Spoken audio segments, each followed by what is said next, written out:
Wednesday night in Tryon, North Carolina. It's been a hot day, overcast, no thunderstorms to cool it off. We probably were in the mid 80s today, even on the top of the mountain, so it was pretty warm. We're in Proverbs, and remember the whole purpose of Proverbs is described for us in chapter 1, verses 1 through 6. It's instruction in wisdom and righteousness. We also know that chapter 1, verse 7 and following all the way to chapter 9 is written to youth. Most of the phrases are, my son, listen, my son, so on. We need to move from our ear where we hear it, or our eye where we read it, and we need to move it to our head, and from our head to our heart. It's certainly pleasant to the soul, as the scriptures has already revealed to us, and we need to understand that this son is probably getting a little older, because now the Proverbs writer deals with women, and it seems that in today's world, young men are more and more interested in women at a younger and younger age. And young girls seem to be more and more interested in young men at an early age. Nevertheless, starting out in chapter 2, verse 16, it says, we need to deliver you from strange women, from adulteresses, and who flatter with their words. And this is not a sexist statement. This is not zeroing in only on women. Or you'll find in Proverbs there's lots of passages that talk about men who are just as bad and who are villains and evil. So men's time will come here. Nevertheless, it warns us about the fact that most men have lustful minds. And we know that temptation and sin comes through the lust of the eyes, the lust of the flesh, and the pride of life.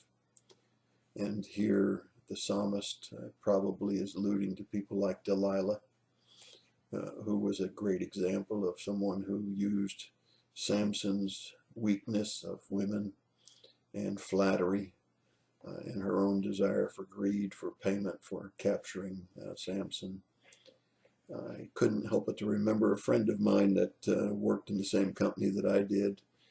Had to travel outside the United States to a foreign country, and got off of his plane and was going to the hotel, and there was a very skimpily clad woman, and she caught his eye, and she began to say to him, I can give you pleasure. And he said, I'm married. And she said, but I can give you greater pleasure than your wife has ever given you, because I know ways. And then he said, no, I'm not interested. I'm not interested in anything that you have to offer. And the woman said quickly and sharply, what's the matter, you gay? And I think it's very interesting that she attacked him in all three ways. She attacked him with her attire, skimpily clad. She attacked him with lust of the flesh, the promise of pleasure. And when neither of those things worked, she attacked his pride, the pride of life, by saying, you're just not man enough because you must be gay. So we see here clearly that Proverbs warns men about women and flattery. And in verses 18 and 19, it talks about sinking to death. And you say, well, how is that possible with, even if it's a prostitute, how is that possible? Well, let me remind you of the deadly sexually transmitted diseases that can be passed on by someone that is promiscuous. Further, let me remind you that many women have boyfriends, and you could wind up being the headlines of a shooting where there's a jealousy by a boyfriend or some other person that has been having relations with this lady. And you can also quickly identify the fact that this lady may be no lady at all. She may be one who is interested in robbing you and if necessary, killing you for whatever you have. So you can quickly see that when we give in to this temptation of women, whether it's through flattery or enticement, there is a chance of doing exactly what Proverbs says here in verses 18 and 19, and that is sinking into death, never to return.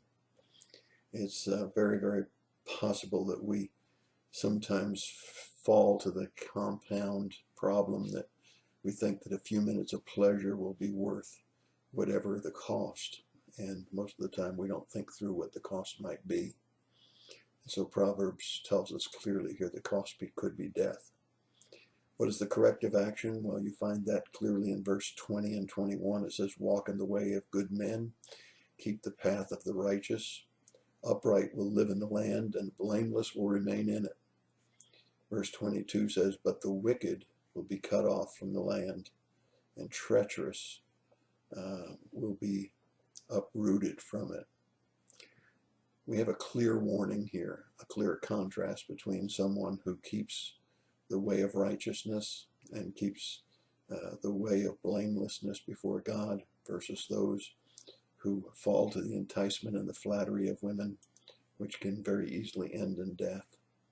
That's your thought for the day. God bless you and have a great day.